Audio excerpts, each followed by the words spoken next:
Hey guys, welcome back to the channel. You're watching Chat Splat on Shark House Entertainment. Today I'm here with the beloved Brian G. Berry. How's it going, Brian? Pretty good, you? I'm good. Good. Yeah, so on this new Earth show, we're just gonna be kind of just shooting the shit, but also talking about updates on our work and just our books in general. And we're also going to talk about aspect of deaths in movies because this is the Chat Splat podcast. You're going to want something a little splattery by the end.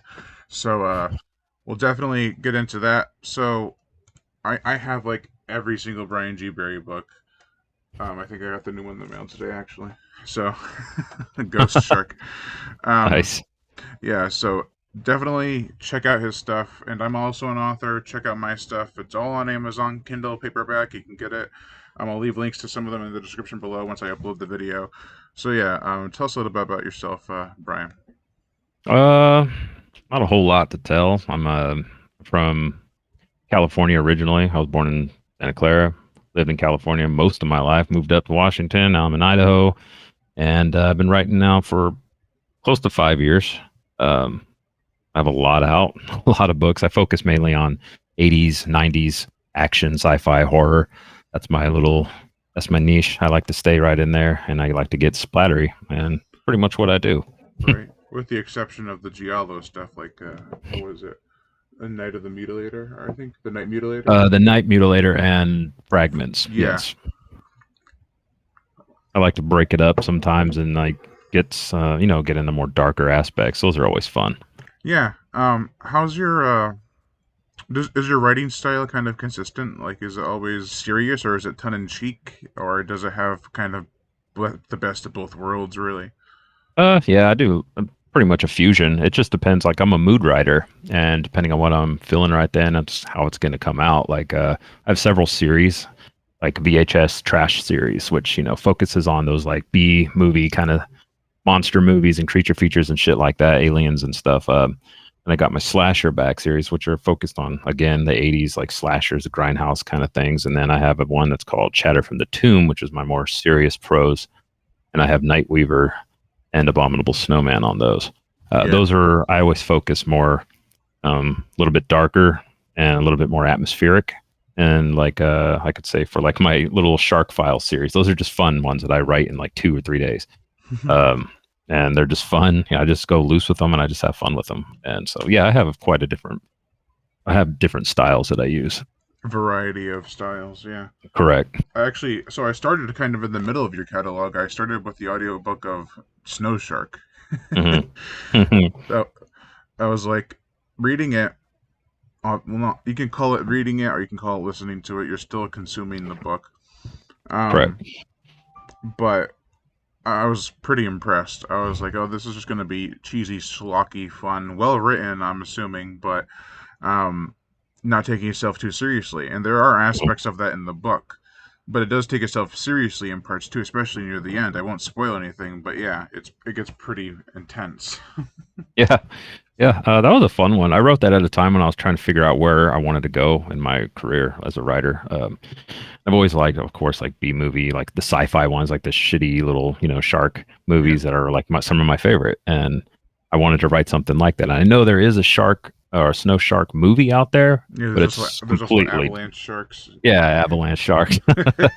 There's a bunch of these, and I was like, all right, fucking, I'm gonna make my own. And I love how it turned out. It seems to be a very popular one of mine, Yeah, and that's you're why I wrote probably a most second one. popular. Yeah, Oh yeah, without a doubt. I wrote a second, and I'm gonna write a third. I'll just keep rolling with it, pretty oh yeah, much.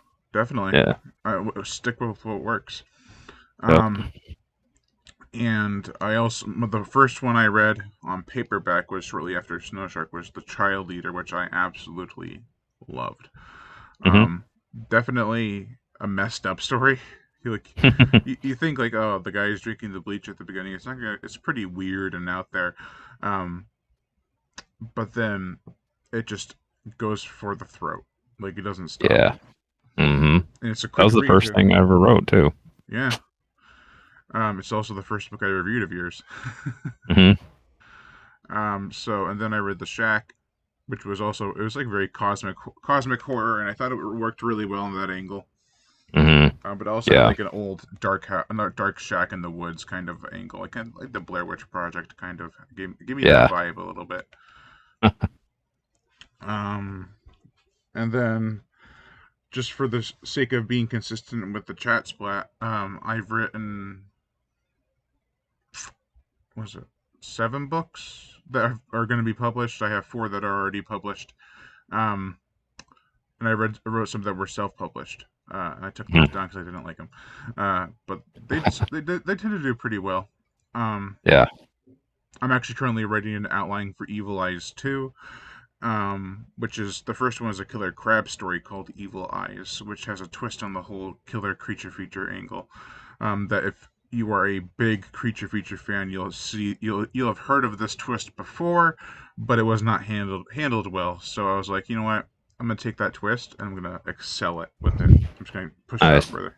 I fucking love that shit. I love like Guy Smith's crab series, and any Yeah. kind of like killer crabs. I don't know. There's something about it. I love ocean horror too. So Hmm. all that kind of stuff, it just mixes so well, and I love reading stuff like that.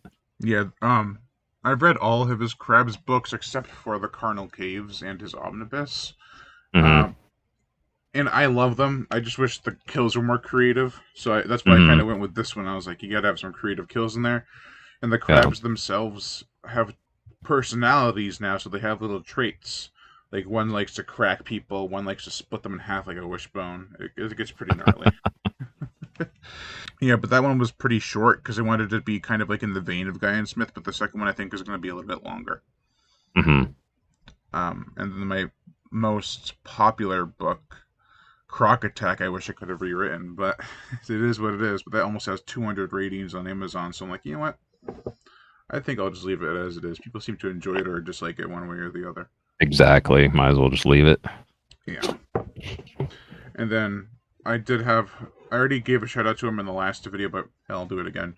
I think it's Tom Brandy or Tom. I could be totally wrong on that. Hold on one sec. Um,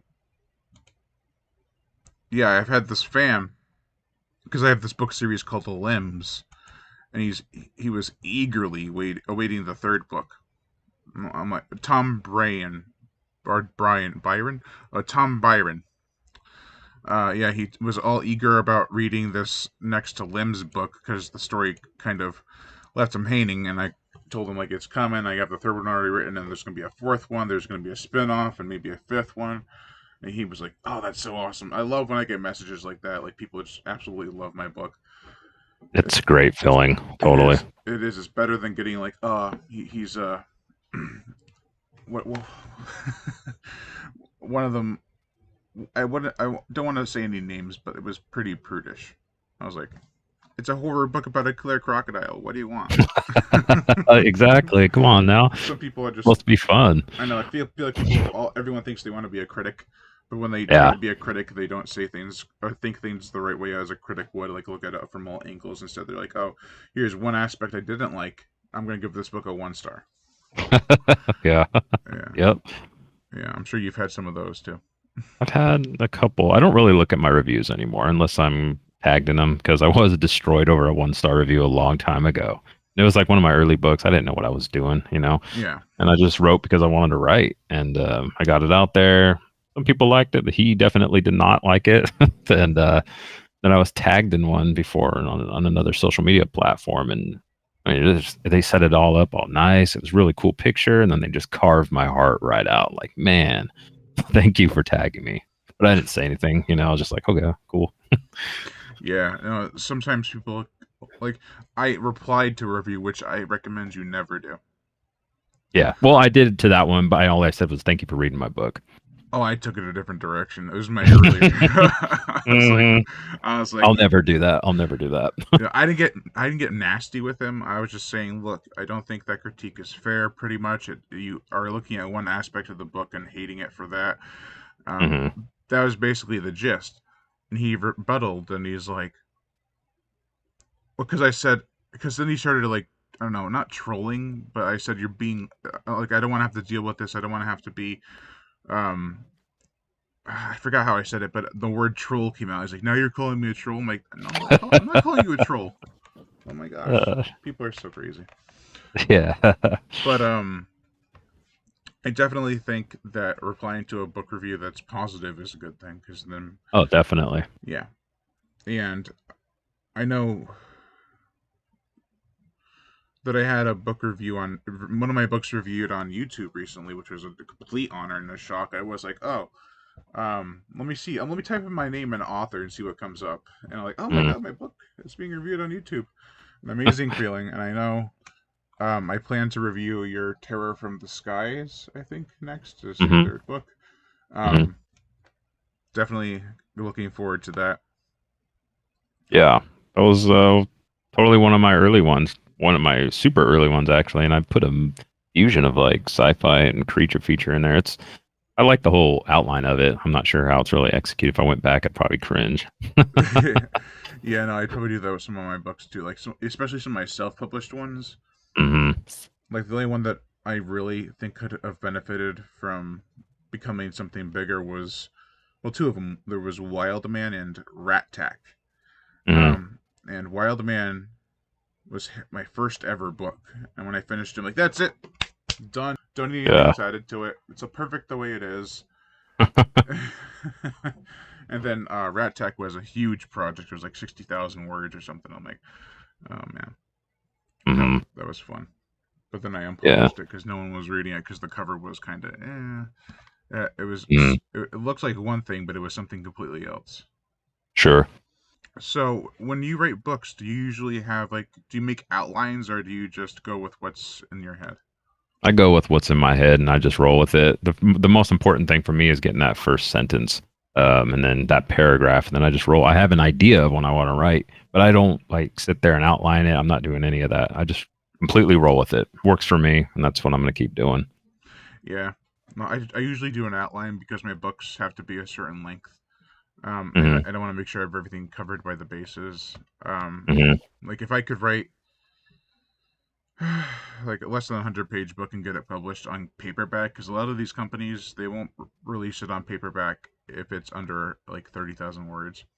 Hmm. I'd love to write short stories, but I don't have a publisher for that. So, Hmm. but it's definitely cool that you're able to write any length you want and just get it out from your head, like and Yeah. in whatever mood you're in, which is really nice because a lot of authors have that writer's block all too often, and they Sure. try to go back and do everything over, and they end up Oh wasting yeah. years. Yeah. Yep. Definitely. That sucks. Yeah. So, are you reading anything now? I'm just reading short stories right now. I usually read a lot of older, like traditional horror, like Lovecraft or Clark Ashton Smith, Robert Howard. Those are the people that I generally read a lot of. And I'm currently reading a short story collection from Tim Curran, who's my favorite author, writer of all time. Yeah, I've He noticed. never fails. Oh yeah. He's impressive. I have to keep putting him out there because it seems like he's just so criminally underrated. Yeah, I have to read one of his books one of these days. You know what's crazy is I have, I want to say like two hardcover editions, some paperbacks of H.P. Lovecraft. Have Mhm. not read a single book by him. Huh. Yeah. That, If I was going to recommend any of them, I'd say The Hound would be a good spot to start to with. start. Yeah, Yeah. yeah. I keep trying to find the not the motivation, but like not even the time, just the desire. Like I love his the idea of cosmic horror and losing one's self sanity and everything, but Hmm. um and then I looked up something I probably shouldn't have, which is Hmm. H.P. Lovecraft mostly focuses on the cosmic and the weird and doesn't really go for the gore. And I'm like, well, Yeah. and then I'm like, well, the books are only like 10, 20, 30 pages long. It won't be a huge waste of time. And it probably would be Yeah. just a great read anyway. Hmm. And I'm also reading a Michael Cole book, Behemoth. I'm rereading it, I should say, because Hmm. I do a review series of your books, Guy and Smith's books, and his books. Hmm. Yeah. Cole's great. Yeah, Cole's definitely a talented writer in terms of telling a long story that Hmm. flows great. You know. Hmm. But I wanted to reread Behemoth because his my first book review of his was too short and not well informed enough. So I was like, you know what, let me go back and reread it and see what I can pick up on and add to the review. Sure. Uh what's So this was the other question I had for this episode of Chat Splat. What's the saddest death you've read in a book? And you can, if you have anything that's going to spoil anything, I'll just say now spoilers because I have one that has spoilers in it too.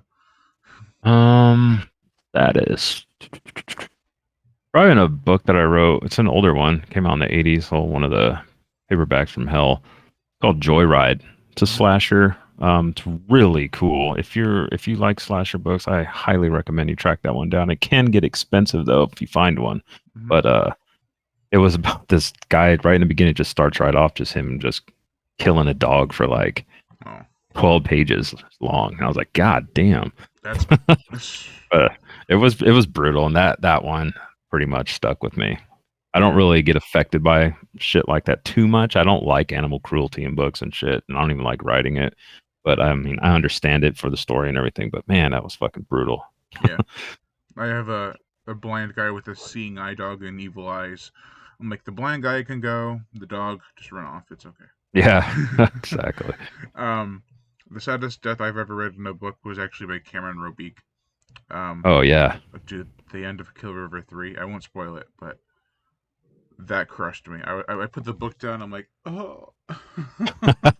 he's so great. He's a great guy. I love Cameron. Yeah. I've interviewed him and done a week long review of his books too, but I wanted to redo it because I read the first Frankie Graves and I absolutely loved it. Yeah. Oh yeah, he's great. Good friend. Good guy. Yeah. Um, what's another one? Maybe See, the funny thing is that I have probably I want to say 1,000 books, maybe a little bit less, and I probably read only about 100. Yeah.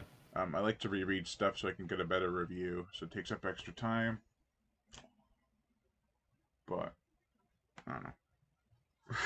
Any Oh, others? I reread a lot myself, so I Yeah. understand that. Any other ones for you? What deaths? Yeah, sad deaths. Um, Not that I can think of right off the top of my head. No. I just thought of one. I looked up at my Guy and Smith collection, which goes from like here to here. Um, Yeah. and I actually recently read Bats Out of Hell. Uh huh. Have you ever read that one? No, I haven't read that one yet. Then I won't spoil it, but the ending, it's like you think the threat's over, and then something happens, and I'm not gonna spoil what happens because it might be over, it might not be, but the effects of what had happened before are still Hmm. being felt. So yeah, it's pretty sad. I wasn't expecting that either. I'm like, oh, Guy and Smith, it's gonna be happy ending, just threat destroyed, and it's kind of that, but it's also not. What have you been watching recently, like for movies? Just a bunch of old classic slashers. Like I just watched Slumber Party Massacre again. It's like a comfort one for me. And then The Mutilator and Sorority House Massacre 2. Those are my most recent watches. Nice. I watched a little bit more modern stuff. I watched The Meg 2, Hmm. The Pope's Exorcist, which was actually I thought Hmm. pretty fun. I was pretty surprised how that it was fun. And I got a Arrow video release of Girls Night Out, Hmm. but it came with a slipcover. I'm like, oh, nice. Usually I don't get those when they're out for a while. And it was only like $20. I'm like, okay. Yeah. I haven't Uh, seen that movie in a long time. yeah, I've seen the cover, I've seen the review, and they're like, oh, it's a guy wearing a bear costume with Yeah. butcher knives for claws. I'm like, oh, that sounds interesting. Yeah. Uh, and are there any new movies you're looking forward to that are coming out? Thanksgiving by Eli Roth. That's Hope the only one. it has to happen. Oh yeah. Oh, it is happening. He's filming it, and he said it's coming out like November 15th. So Of this year? yeah, he's been filming it since last year. Damn. It's gonna be Yeah. like a surprise, like Pearl or something, where it just comes out of nowhere. They'll be I can't wait. they'll be under so many people's radar too. Yeah, I will. Are there any new books you're looking forward to? Pretty much anything like Weird House puts out. I really love their work, their authors, and Simon Clark has Blood Crazy series coming out, and I cannot freaking wait for that. First one is amazing. There's What is supposed to be two more. what is Blood it? Crazy? Blood Crazy? I haven't heard of that. Yeah. Simon Clark. He's impressive. There's Very impressive. there's a actually they're releasing two old books that were in Japan. They're being Mhm, translated to English. They're Godzilla 1 and 2, but they're coming out in mhm. paperback and Kindle. I cannot wait for those. That is That's just wild. yeah. They're on Amazon actually. They're like I don't know how much, like 20, $30. Hmm. Uh, but it has Godzilla and Godzilla raids again. Hmm. I'm like, yes, please. Well, yeah. Never have enough of Godzilla rampaging and shit. Yeah. I'm looking forward to the new Godzilla versus Kong, the Hmm. Godzilla X Kong, I guess. But I think I'm more interested in Godzilla minus zero. I think is the name, the new Japanese one that's coming out. Hmm. It's like I haven't even heard of it. it's based before the original Godzilla, so it's like a whole new story that takes place in 1949. Oh, So I don't know. Looks interesting. Looks like a nice period piece. yeah. Those are always fun. Yeah. Uh, what's your what are you not looking forward to coming out? Not Ford. I'm hesitant about Terrifier 3 because I really like the first Terrifier. I Yeah. fucking love that movie. The grindhouse effect of it, just the grittiness. Yeah. Um, Exactly. yeah, and then the second one, I know everyone loves it. It's not my thing. Hmm. Story was kind of weird for me. I didn't really understand what the hell was going on, other than there's like some good gore, but I mean, you can't compare to that first one. I don't care. Right. The guy said that he's coming back. He's going to go back to that formula on the third one, and that's what I want to hear. That's what I want to fucking hear, and I can't wait to see. And I'm kind of iffy though. And then also the Mutilator 2. I am not looking forward to that. I don't know what the hell they did to it, but it looks Yeah. fucking awful. Yeah. Like no. Yeah. I'm worried about Terrifier 3 and especially Mutilator 2. I'm Hmm. also worried about I'm not really worried. I just know it's gonna be shit. Is the new Exorcist movie? Oh God, yeah, That looks like crap. definitely. Like I'm one of the very few people that kind of liked Halloween ends. Hmm. Um, but that trailer for Exorcist Believer looks like crap. Yeah. I didn't even watch Halloween Ends or the one before it or the one before that. I think the last one I watched was the Rob Zombie one, and I liked that one. I liked it for what it was. Hmm. I thought it was a cool little turn on it, but I mean, nothing will be like the first three, and actually the first four. Yeah. I like those ones. What about the Nun 2? I'm not really a fan of those movies. Like I'm just pretty much one of those guys still stuck in the 80s and 90s, and the Yeah. early 2000s films and shit like that. Yeah. Takes a lot for me to watch anything newer, I guess, but Yeah. I don't know. They're making a second Slaughterhouse too. I heard. Really? Yeah, I did hear that. I think I heard something like that. I really hope it's good because I actually really like the first one. The first one is totally underrated. Yeah, very underrated. It's badass. And people when they watch it like, oh, that was terrible. I'm like, you can't win with these people. Yeah, I know. Like, what the hell? It's underrated but gold, or it's underrated but crap. Yeah, I don't know. the acting in it was great too. Yeah, it was very Good believable acting. cast. Yeah, it was fucking awesome. Although I It's heard like that another underrated one is Iced, which is a slasher, I've and heard of that one. yeah, no one. It seems like no one even knows what the hell that is, but it's super underrated. Is it about Badass like the one. it's about like the icicles, right? Like the guy who uses It's ice. it's about a bunch of friends going to a cabin, like a ski cabin, for the weekend, and there's a murderer on the loose. So it's like a slasher in the snow, in Oh, a ski okay. resort kind of area. It's really cool. Kind of like a cold prey or something like that. Or Uh, or or no, it's more like it's kind of like it has the feel of Slumber Party Massacre in a way. some Um, Moonstalker. yeah, something like that. Yeah, Moonstalker.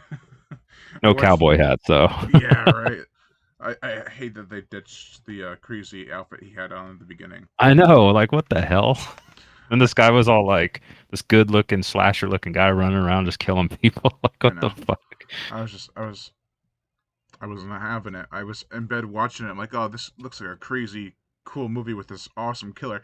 Why is he wearing a cowboy hat and a flannel all of a sudden? Yeah. Yeah. What's your least favorite 80s slasher? Um hmm. Shit. I would have to think about that one. For me, it's What's yours? probably mine is maybe the Final Terror. Yeah, the final terror. Okay, that's the one that's in the woods, right? Yeah, with Daryl Hannah and everyone. Like, Yeah, I mean it was good. I'm probably gonna have to agree with you on that one. I think the reason for that was because there was like no kills. yeah, that and the the reveals weren't handled well. Like, it just Yeah. things happened, and you're like, wait, I don't remember that being set up at Mm, all. yeah, I think I remember that too. Yeah, Yeah, sometimes I get that one confused with body count, and I like that one a lot. yeah, the Ruggiero Diodato movie. Hmm. Yeah, I need to watch that one. It needs to get a Blu-ray release. It does, big time. Yeah, and it sucks that he died recently. Not only because he died, but the Cannibal game never got finalized or whatever by him Hmm. that he was working on. Yeah, body count was great. There was kills galore in that one. Yeah, I saw the trailer. I'm like, oh, this looks awesome. Why doesn't this have a Blu-ray release? Yeah, no shit. I mean, Sever needs to get on that or somebody. Yeah, definitely. Or Grindhouse releasing because I know they did a Cannibal Holocaust. So yeah, definitely some crazy movies out there, and people just don't seem to. They stick to the main iconic slashers a lot, Yeah, or the I ones like to that. branch out. I like to find the obscure little shot on video kinds of things, and those are my fucking pieces right there. I love Yeah, those, and there's so many that are out there, and it's like once you find one, you're like, damn, I didn't even know about this. right. It's usually really fun and cool. Yeah, like Moonstalker again. I was pretty surprised, even though the killer didn't look great. I kind of liked the characters and stuff.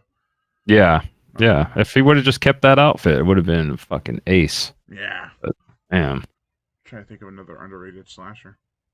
Madman. I fucking love Madman. Yeah. I just watched that a few days ago. Actually, Yeah. I can never get enough of that. It's comfort. Yeah. People are just like, oh, it's so badly acted and everything. I'm like, so what? It's an 80s Yeah, slasher like movie. What do you want? exactly. It's perfect. I don't care what anybody says. Yeah, those same people will say that one's terrible, but films like 80s slasher films with slightly better acting and effects are somehow masterpieces. Yeah, yeah. Nope, Madman's a masterpiece through and through. Yeah. They need. I hope they get a remake off the ground. I know they were talking about it. Yeah, they were talking about it. Thank you all for watching Sharkhouse Entertainment. I've been Brian Gatto. That's been Brian G. Berry. Check out both our books. Thanks for being on the show, Brian. Thank you.